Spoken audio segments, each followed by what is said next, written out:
What do you think is the percentage of people who mostly play to win versus the percentage of people who mostly play not to lose?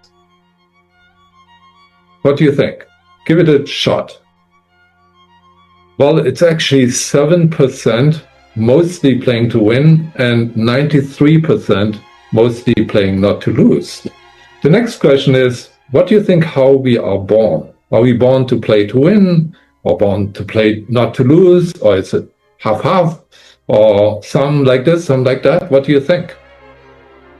The truth is 100% of the people are born to play not to lose. That has to do with our evolution, because before we became farmers about 10,000 years ago, we were so-called hunter-gatherers, and much earlier we were only gatherers, and life inherently was very dangerous. We could die literally every day.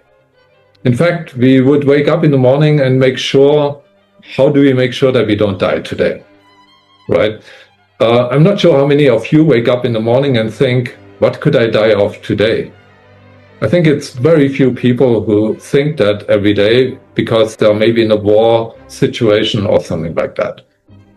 But the vast majority of people nowadays don't have to have that fear of dying every day, right?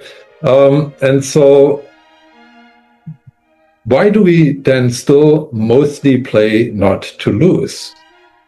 That's because our genetics have not changed in the last 10,000 years, what was kind of useful for the last 2-3 million years since human evolution started. So it hasn't changed yet. However, these 7% of people have learned to play to win, meaning they do take risks, often calculated risks, sometimes not so calculated, but they do take often risks, even if they know it could go wrong.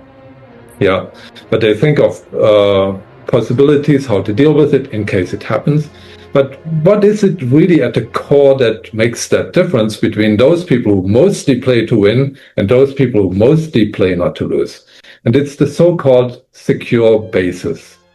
What is a secure basis? A secure basis is essentially something that we can fall onto like a safety net in case it goes wrong.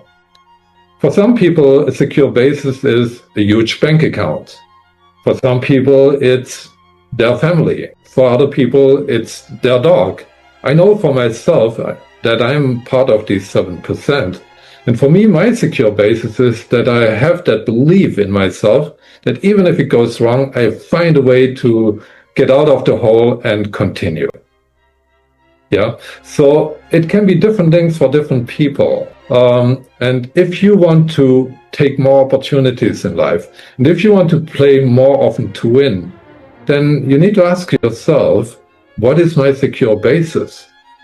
And if you feel you don't have any, you can actually develop one. You can build one.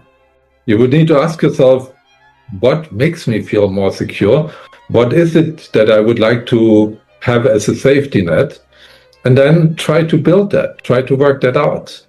And that will allow you to take more calculated risks without the fear you fall into nothing. So maybe we can together grow that number from 7% to a higher number, and you can more often take the opportunity to play